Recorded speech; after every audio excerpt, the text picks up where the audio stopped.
todos los tucanes de Intac desde el noroccidente del Ecuador.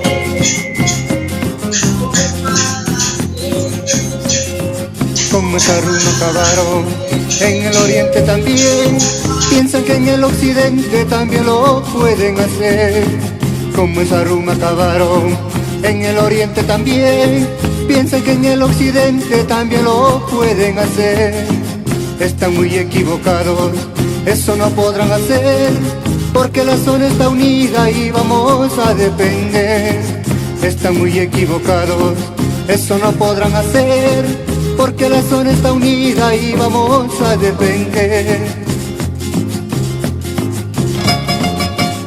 Fuerza, compañeros, fuerza campesina, fuerza y dignidad campesina.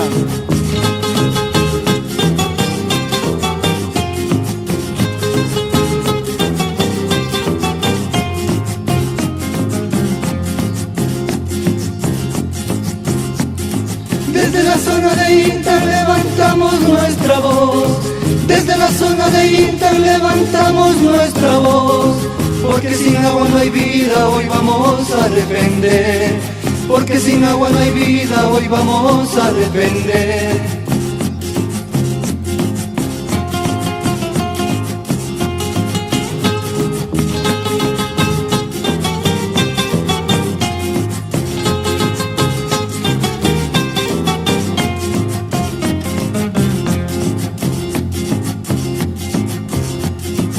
A las empresas mineras les pedimos que se vayan, dejen libre nuestro aire, nuestros ríos y laderas. A las empresas mineras les pedimos que se vayan, dejen libre nuestro aire, nuestros ríos y laderas. Les pedimos que se vayan y no vayan a volver, porque si vuelven carajo les volvemos a encender. Les pedimos que se vayan y no vayan a volver, porque si vuelven carajo les volvemos a encender.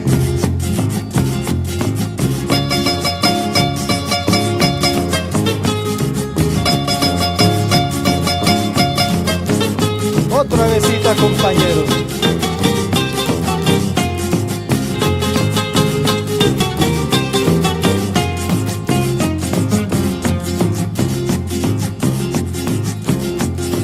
Desde la zona de Intac levantamos nuestra voz, desde la zona de Intac levantamos nuestra voz, porque sin agua no hay vida, hoy vamos a defender, porque sin agua no hay vida, hoy vamos a defender. El agua no es un recurso, el agua no es una mercancía, el agua es fuente universal de vida.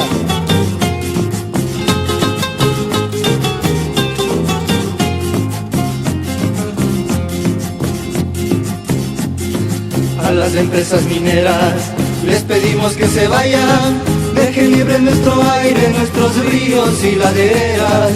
A las empresas mineras les pedimos que se vayan, dejen libre nuestro aire, nuestros ríos y laderas.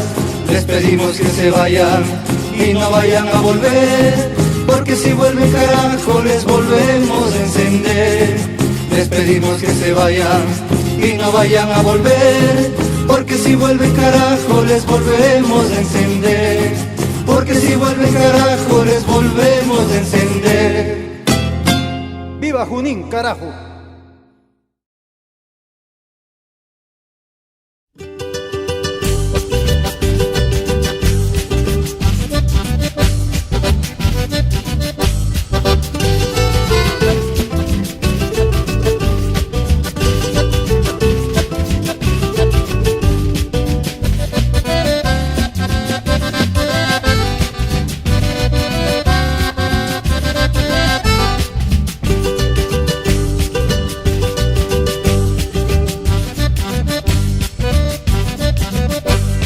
Ya se escuchan pies descalzos sobre la tierra agrietada, ya se escuchan pies descalzos sobre la tierra agrietada, y sonoro van los pasos en la minga por el agua, y sonoro van los pasos en la minga por el agua. A luchar, cholita, por la vida, a luchar nos llama la canción, a luchar contra la minería, a luchar que es nuestra la razón.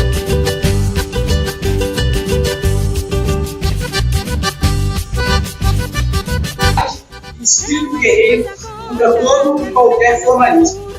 O jovem deve sempre ser os mais velhos, que já perderam sua juventude, o entusiasmo juvenil e a fé na vida. E frente a esses exemplos, acabam sempre por reagir bem. O jovem é ser essencialmente humano, ser tão humano que esse sentimento seja capaz de purificar o próprio homem através do trabalho, do estudo, do exercício da solidariedade para com seu povo e todos os povos do mundo. É desenvolver o máximo de sua sensibilidade e sentir-se entusiasmado frente a uma injustiça cometida em qualquer canto do mundo. Mas também sentir-se entusiasmado quando de algum canto do mundo se alçar uma nova bandeira. O jovem não deve ser limitado pelas fronteiras.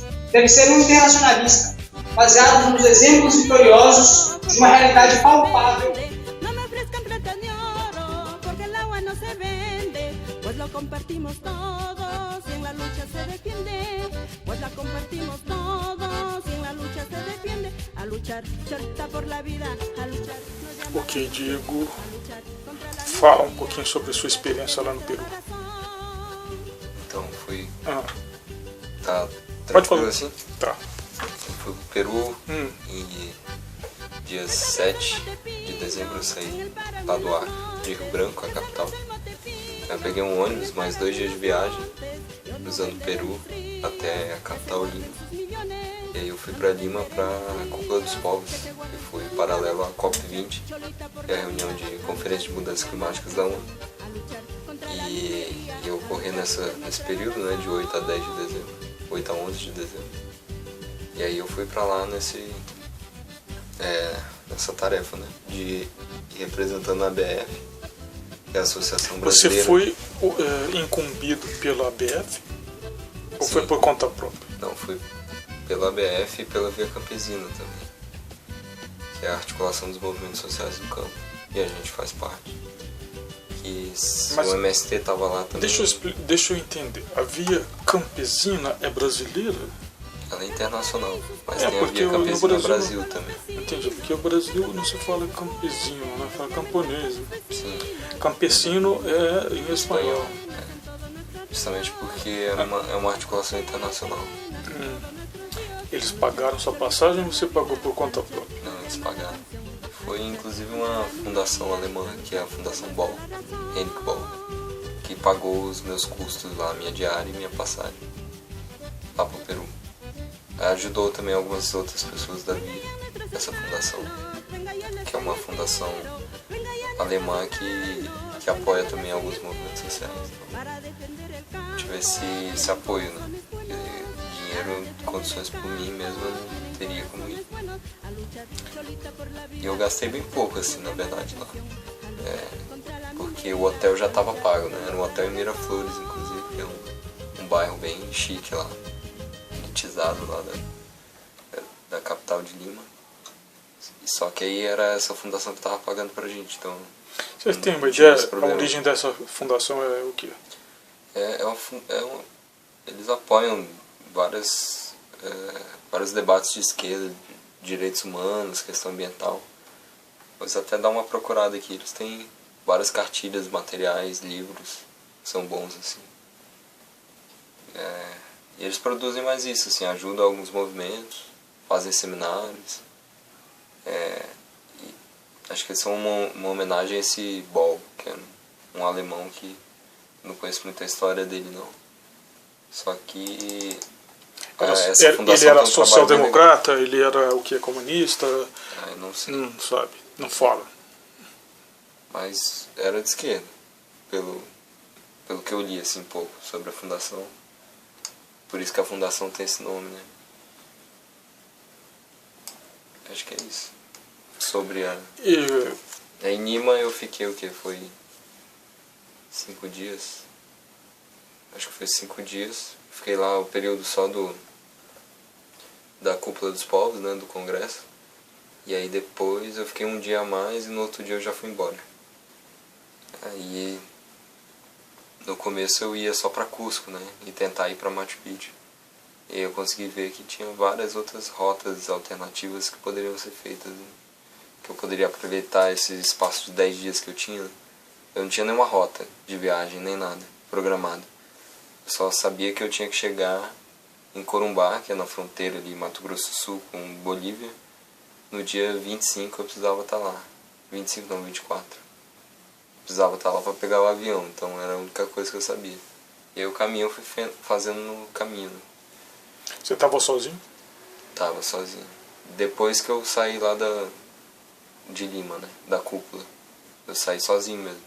E aí encontrei algumas pessoas no caminho, né? Algumas que estavam fazendo o mesmo trajeto que eu estava pensando e me acompanharam. Tinha um francês que me acompanhou uma parte da rota também. Um grupo de estudantes colombianos que eu encontrei lá em Huacatina, na província de Ica.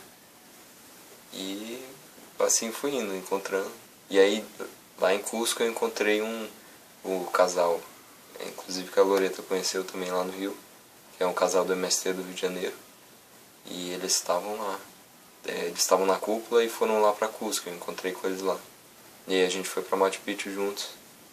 E aí depois eu fui embora de Cusco, aí eu fui sozinho de novo, atravessar a Bolívia até chegar no Mato Grosso do Sul.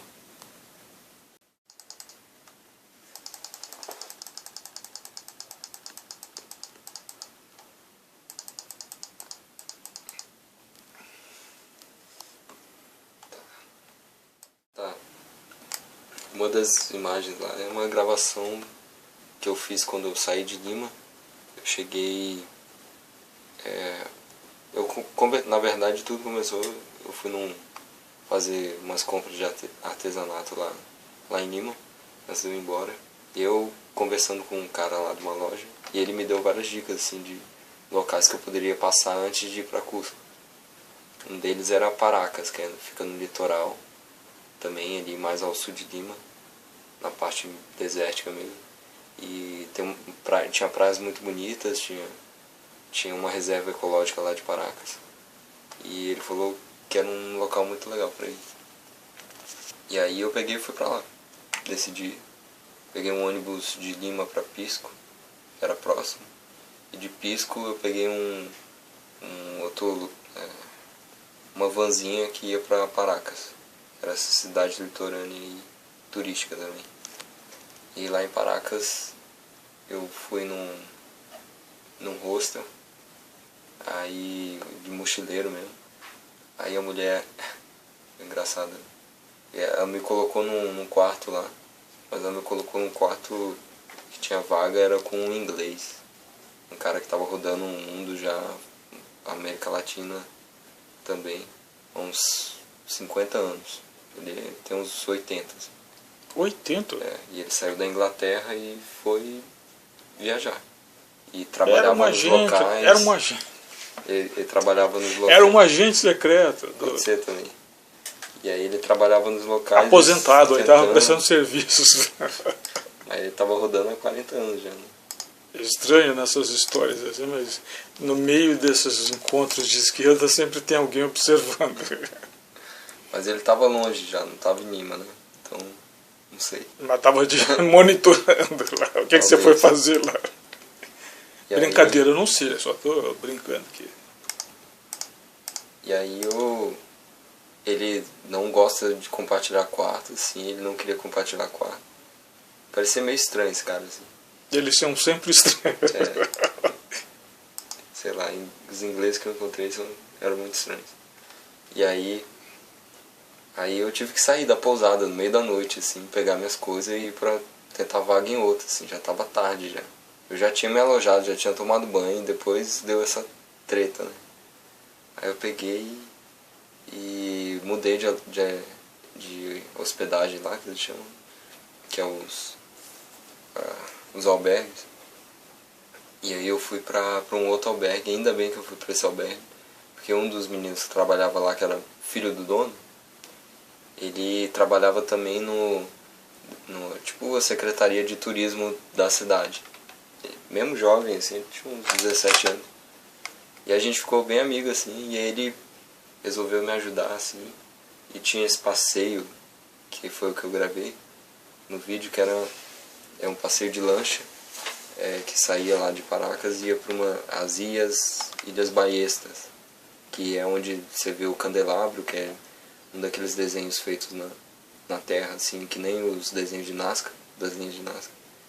Aí tinha esse candelabro aí, tinha os pinguins, leões marinhos e tal. Golfinho, várias aves. Era uma ilha muito bonita. E aí, esse passeio era R$60. Saía, né? R$60, que eram aproximadamente 60 soles. E esse menino fez pra mim por 10 soles. Então, eu consegui... O sol é igual ao real lá? Dependendo do local que você troca, tá 1 para 1. Em outros locais tá R$1,10 para 1 sol. Então, nossa moeda tá ou equivalente ou um pouquinho acima, mas não muita coisa. Só que o negócio é que lá no Peru o poder de compra é um pouco maior. Assim. Você consegue almoçar por 5 soles bem, assim, tranquilo, na rua. E comer salgado, assim, tudo barato, assim, artesanato, camisa por 10 soles, comprei.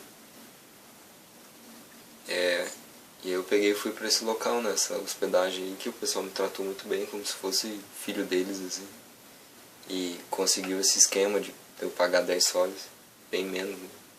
Aonde no Brasil que você paga R$10 por um passeio de lancha? Acho que era uns 1 hora e meia o passeio de lancha. E aí de tarde, aí ele me conseguiu um outro também por 10 soles, que era um passeio na Reserva Nacional. Que foi que eu fui lá pra Paracas pra ver essa reserva, né? Que é uma reserva biológica, de proteção do deserto lá, que é um deserto mesmo, das espécies que tem lá e tal. E foi bem interessante, assim, eu não gastei quase nada, fui pra Paracas, aproveitei a praia, conheci essa reserva nacional, conheci essas ilhas aí, foi bem bacana, assim. Recomendo pra quem for pro Peru de ir pra Paracas.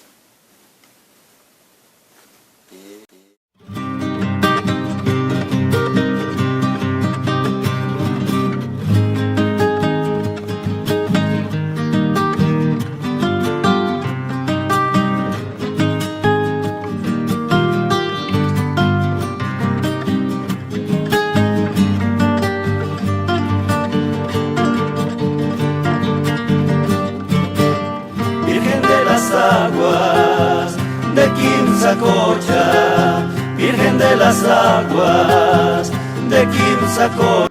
Machu Picchu foi uma história engraçada, que eu cheguei em Cusco, eu já estava bem quebrado de dinheiro. Aí eu tive um contato com esse casal do MST lá em Lima. E aí eu ia pra Cusco e ia ficar em hostel mesmo. Só que eles conheciam uma moça que trabalhava na Secretaria de Agricultura do Peru, lá em Cusco. É militante também, ela chama Érica. E aí eu fiquei na casa dela, então não tive esse custo de hospedagem e tal, em Cusco. E eles, enfim, super me acolheram lá, foi muito bom. E, inclusive me ajudaram também, porque nesse dia que eu cheguei lá na casa deles, me hospedei, esse casal do MST, né, que é a Nívia e o Marcelo, eles já estavam planejando de no outro dia ir para Cusco, para Machu Picchu. E aí eu também estava querendo, mas eu fui olhar meu dinheiro e não tinha dinheiro suficiente para eu voltar para Corumbá, pegar o avião e ir para Machu Picchu, que é caro, né? A entrada lá é uns $60, mais de R$120, quase 150. Então é meio caro. E aí fora a entrada lá você tem que pagar a locomoção, e aí tem o tradicional é você ir de trem, né? E aí é caro, preço turístico, você ir de trem até a cidade que chama Machu Picchu Pueblo, que fica abaixo de Machu Picchu. É de lá onde o pessoal geralmente se hospeda para subir a montanha no outro dia e conhecer Machu Picchu, né? Porque a gente sobe quase 2 km de escada. Para os mochileiros, né? Tem gente que paga o ônibus, também gente mais velha, mais obesa, que não tem condições de subir essa escada, porque é difícil de subir. E aí tem muita gente que sobe de ônibus, mas também tem gente que teria saúde suficiente para fazer essa caminhada e vai de ônibus mesmo. É muito caro o ônibus. Uns $20 por andar 20 minutos com você, subindo a montanha. Então eu não fui com esse ônibus. Eu fiz uma rota completamente alternativa e o pessoal da casa que tinha me hospedado lá da Érica, eles me deram dinheiro, além de eu fiquei cheio de vergonha, né? Porque já estavam me hospedando e ainda me emprestaram dinheiro, porque eu não tinha. E me emprestaram uma grana e eu pude ir para Machu Picchu, né? Porque senão eu não teria dinheiro para voltar. E aí eu fui no outro dia, a gente esboçou toda a rota antes, né? Porque eles conhecem todas as rotas alternativas que dá para fazer para gastar menos dinheiro. No fim eu gastei menos de R$300 para fazer a saída do Machu Picchu, que é bem barato, porque o mínimo é 600, o pacote oficial, que vai o trem, que vai o ônibus, que vai todas essas questões assim, mais turísticas, né? O turismo tradicional para quem tem grana. E eu gastei menos de R$300. E aí porque eu também fui com fruta, levei pão, levei queijo, e aí me virava desse jeito, né? Para não ter que gastar comida muito cara. Então, aí eu peguei e fui. No dia seguinte eu acordei bem cedo, 5 horas da manhã, e fui pegar o primeiro carro que saía numa rua lá perto de onde eu estava, na casa da Érica, que é uma rua que tem alguns carros clandestinos que vão para Santa Teresa. Santa Teresa é uma das, se eu não me engano, é Santa Teresa mesmo, é uma das cidades do caminho, que demora, eu acho, umas 4 horas para chegar lá. Você sobe a uma altitude máxima de uns 4.000 e poucos metros de altitude, assim. Só vê névoa e a pressão é muito forte, assim, tem gente que passa mal. Pra mim foi tranquilo, não passei mal não. Mas aí você pega esse caminho, você gasta, acho que é por volta de uns 30, 40 soles. E aí de lá em Santa Teresa você tem que pegar outro carro para ir para uma outra cidade. Aí nessa outra cidade, porque esse carro ele atravessa assim, uma estrada de terra, inclusive alguns penhascos meio perigosos também. E você chega, depois dessa cidade, você vai para Santa Teresa, depois vai para outra que eu não me lembro, ou esteja trocando de ordem, porque enfim, faz um tempinho já. E aí depois você pega um carro para hidrelétrica. Aí da hidrelétrica tem a opção de trem, mas é mais caro. E tem a opção que eu fiz que é de ir andando. E aí é uma caminhada, se eu for passos rápidos, você consegue fazer em 2 horas e meia, caminhando. E eu fiz essa caminhada de 2 horas e meia e é bem bonito, assim. É na floresta amazônica ali, né, no Peru, onde fica Machu Picchu. Você já nessa caminhada você vê vários rios, uma vegetação bonita. Você observa também algumas construções que fazem parte de Machu Picchu, mas são do setor agrícola, né? A produção agrícola deles, que era feita em curvas de nível, e está espalhada por toda aquela região de Machu Picchu. Enfim, é uma caminhada bem interessante de se fazer. E aí lá eu fiquei hospedado no local mais barato que deu. Eu dividi quarto com o casal lá, e eu paguei mais barato, paguei 20 soles para dormir lá. E que dá R$20 mais ou menos. E é barato, se parar para pensar. Um quarto de hotel por esse preço. E aí, no outro dia, muito cedo, também eu saí para fazer a subida para Machu Picchu. E aí eu subi... aliás, no mesmo dia também a gente foi no... esse Machu Picchu Pueblo também chama Águas Calientes, essa cidadezinha pequenininha. E é porque lá tem algumas águas termais, né? E a gente foi nessas águas termais também, tomou um banho lá. Foi interessante. Mas aí a gente foi dormir cedo e no outro dia acordou assim umas 5 horas da manhã de novo para fazer a caminhada. Eu demorei mais umas 2 horas para subir também. Subi 2.000 e poucos metros de escada. É bem cansativo, mas foi muito interessante também.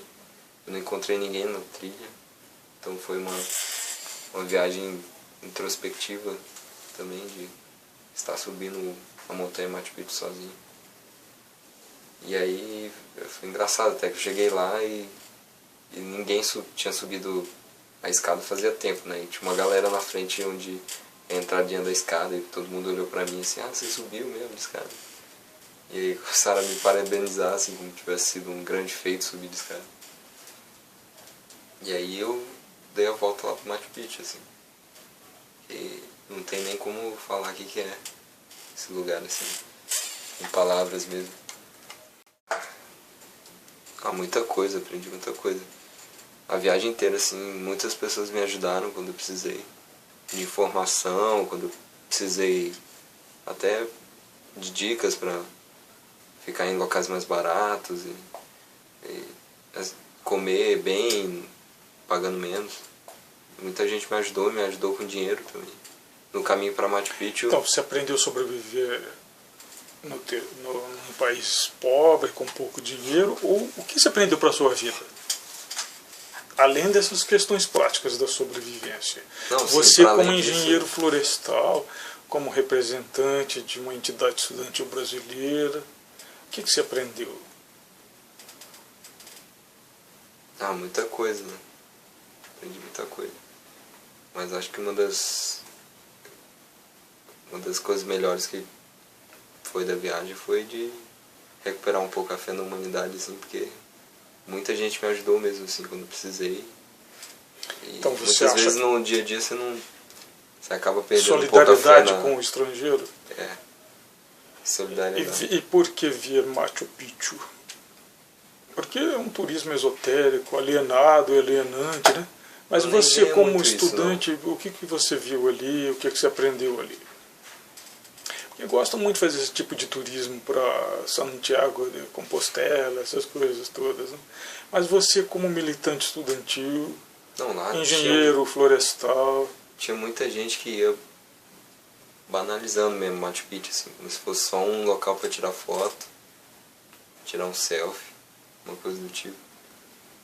Mas, não sei, eu tentava ver aquilo como... para além de um local sagrado, assim, um local histórico, né? Dos Incas, do nosso passado mesmo, da América Latina. Eu conseguia visualizar um pouco, assim... Então, você faz uma associação disso com o encontro dos povos, olha lá, que você teve. Como é que foi esse encontro? Esse encontro foi vários povos da América Latina e muitos do Peru, camponeses, né? Camponeses, que estavam presentes lá. Então tinha indígenas, quechuas, aimorá, né? Aimorá. E várias etnias indígenas lá. Inclusive um indígena norte-americano também estava lá, nunca tinha visto. São diferentes, assim, fisicamente falando.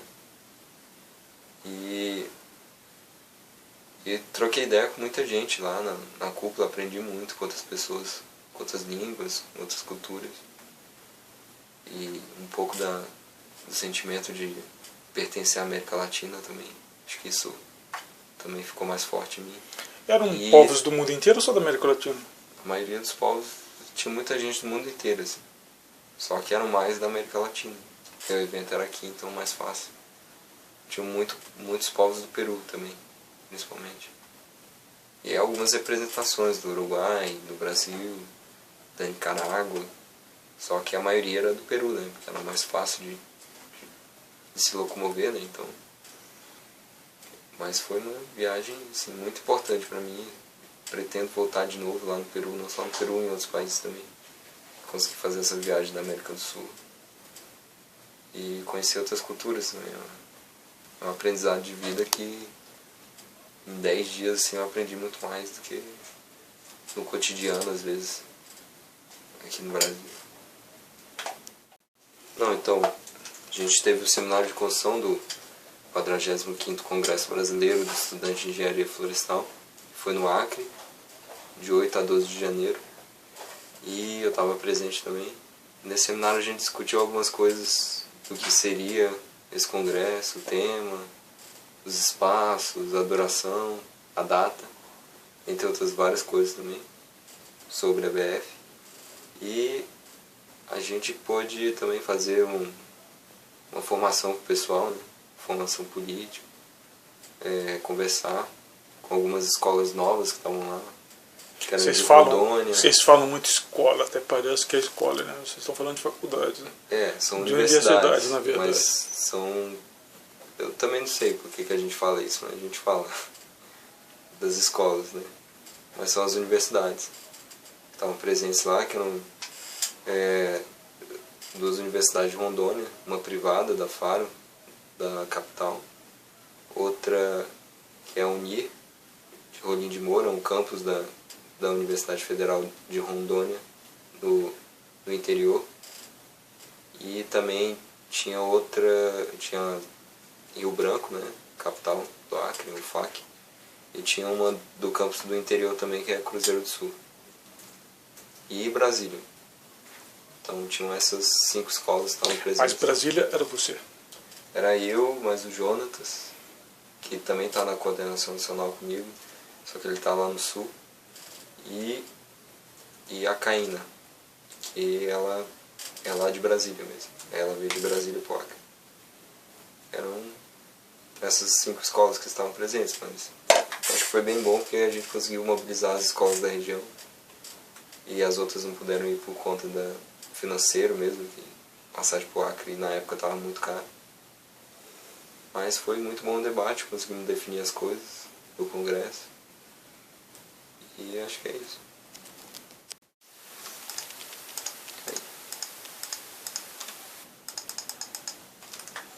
Então, eu não lembro os dados certinhos, quando é que a gente foi fundado a ABF. Mas já tem uma tradição, 43 anos, né? São 43 anos de história, né? Muita coisa. E são 45 congressos, a gente teve congresso antes de ser formada a ABF. Né? E essa é a 45ª edição, é a primeira edição que vai acontecer no Acre. Né? Nunca foi no Acre. E agora está sendo. E também muitos assuntos que a gente vai discutir lá de desenvolvimento sustentável, sobre os povos tradicionais, os povos indígenas, ribeirinhos, seringueiros, o uso da floresta, o manejo, o extrativismo. Então, algumas dessas questões vão ser discutidas, entre outras também. Para que serve um congresso desse? Para a gente é o momento mais importante, porque é onde a gente consegue concentrar o maior número de estudantes de engenharia florestal, né, juntos. E a partir disso a gente debateu o que a gente acredita na BR. E conseguir, né, fazer um processo de troca de conhecimentos e influenciar na formação desses estudantes. Influenciar no que a gente acredita, né? E o que vocês acreditam? Na agroecologia, nos sistemas agroflorestais, na agricultura familiar, nos movimentos sociais. E num mundo diferente, né? Na construção de um outro mundo e não na sustentação desse mundo que existe hoje pra gente, que impõe-se que a gente só deve plantar eucalipto e que a nossa área se resume a isso ou a outras coisas, enfim. E a gente assume essa perspectiva anticapitalista e também de tentar fazer uma discussão sobre engenharia florestal mais profunda do que na sala de aula. Você acha que no Congresso dá para fazer? Não dá para fazer tudo que a gente quer, mas só entre estudantes ou tem pesquisadores já formados? Tem, às vezes, alguns formados vão no Congresso, mas são poucos. Esse eu acho que vão ter mais, porque a gente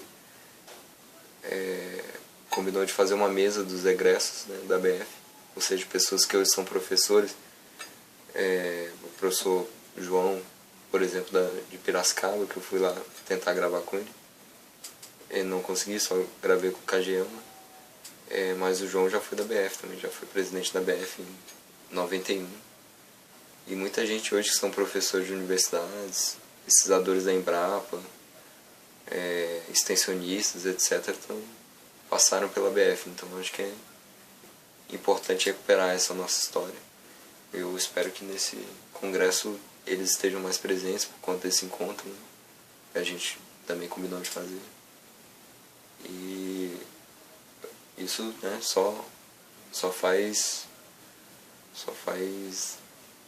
dar mais, não sei, credibilidade e dar mais força pra gente, né?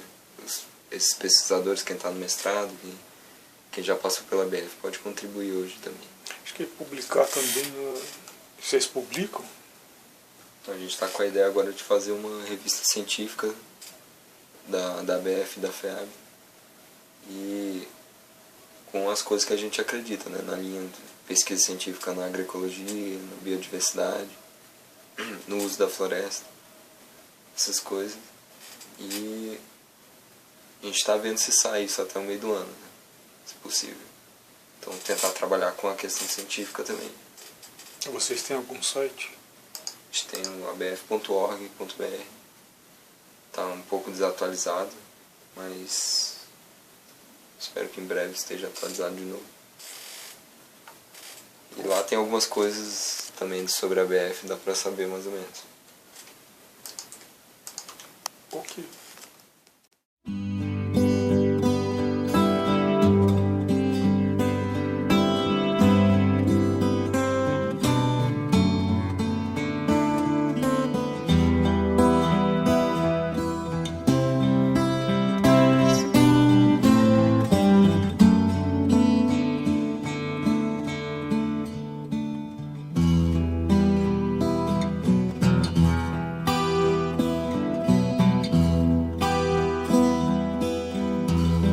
Tiembla el mundo al sentir sus pisadas,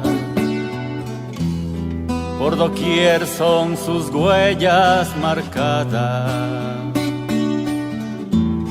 A su paso destruye la tierra,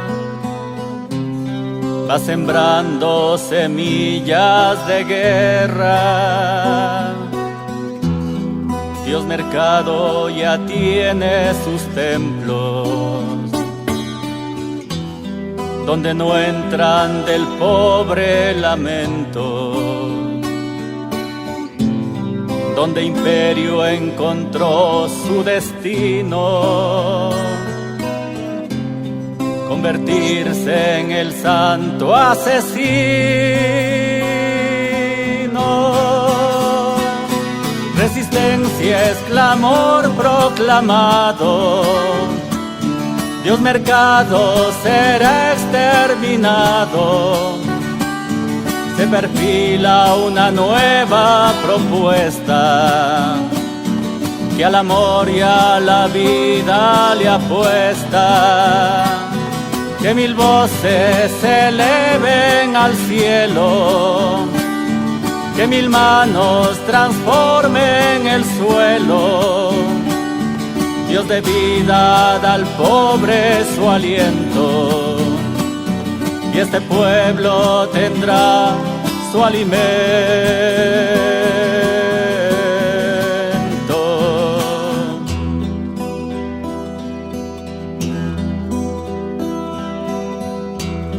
No tiene alma, no tiene conciencia, su cerebro computa la herencia de mil muertos, de mil excluidos,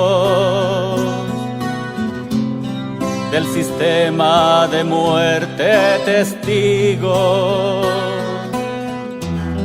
La oración para el Dios del mercado, bien escrita en un libro dorado. Gracias Dios, ya del mundo soy dueño. Ningún muerto perturbe mi sueño. Resistencia es clamor proclamado, Dios mercado será exterminado. Se perfila una nueva propuesta que al amor y a la vida le apuesta. Que mil voces se eleven al cielo, que mil manos transformen el suelo. Dios de vida da al pobre su aliento, y este pueblo tendrá su alimento.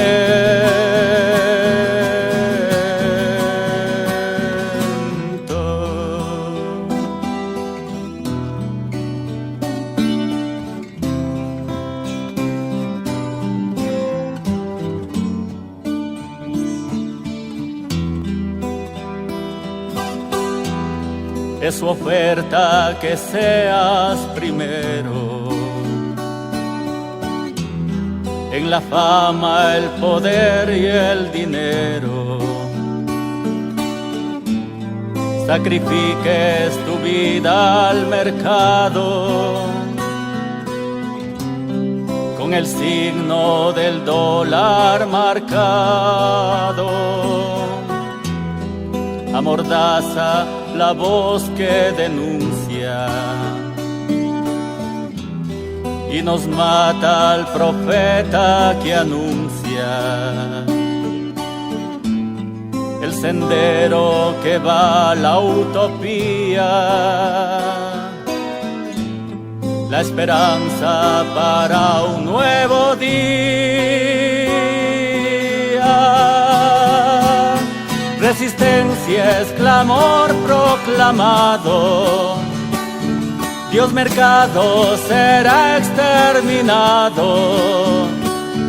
Se perfila una nueva propuesta que al amor y a la vida le apuesta.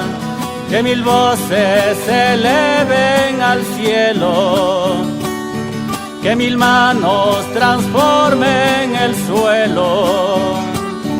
Dios de vida da al pobre su aliento, y este pueblo tendrá su alimento. Resistencia es clamor proclamado, Dios mercado será exterminado. Se perfila una nueva propuesta que al amor y a la vida le apuesta. Que mil voces se eleven al cielo, que mil manos transformen el suelo. Dios de vida da al pobre su aliento, y este pueblo tendrá su alimento.